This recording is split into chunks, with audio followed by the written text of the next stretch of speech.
Father Cross, I respect your dedication, but you can't deny that science has given us the greatest insights into the nature of existence. Empirical evidence is the only path to truth.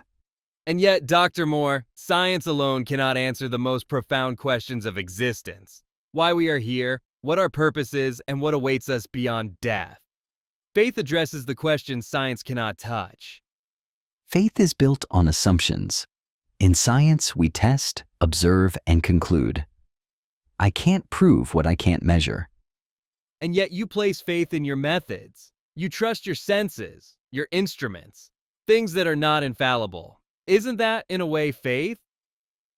Trust in methodology isn't the same as blind belief. If something exists, we should be able to detect it, to test it. Where is the evidence for God? The evidence is woven into the very fabric of existence. The complexity of consciousness, the order of the cosmos, the inexplicable sense of morality, these hint at a divine architect. Or perhaps they point to natural selection, physics, and evolution. Patterns emerge from chaos without the need for divine intervention.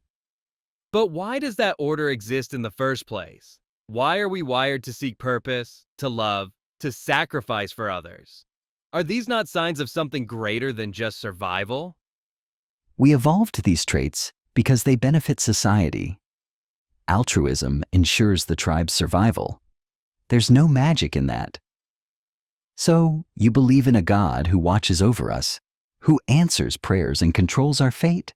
I believe in a presence that transcends our understanding. Not a puppeteer, but a guiding force. Faith doesn't demand certainty. It demands courage in the face of uncertainty. And yet, that uncertainty breeds conflict. Wars fought over differing beliefs. Science unites us through shared evidence, not divides us through doctrine. True, but science without ethics can be dangerous. The pursuit of power, unrestrained by morality, has caused destruction. Faith at its best tempers that pursuit with compassion. And at its worst, it blinds people to reality.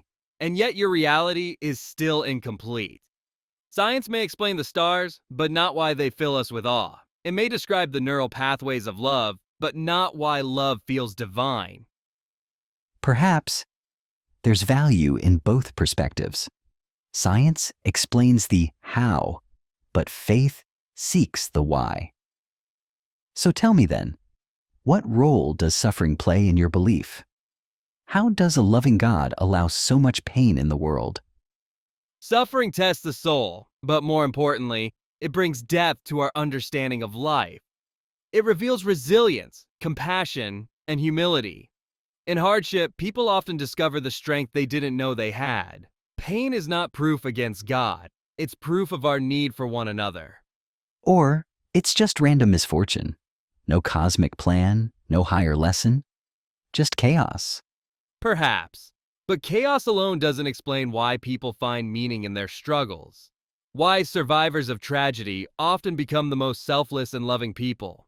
That points to something more profound. I can't argue that hardship shapes character, but what about evil? Wars, cruelty? How does your God justify that? Free will. Without it, love and kindness would be meaningless. A world without choice would be robotic, empty of purpose. We suffer because we are free to choose, and sometimes humanity chooses wrong.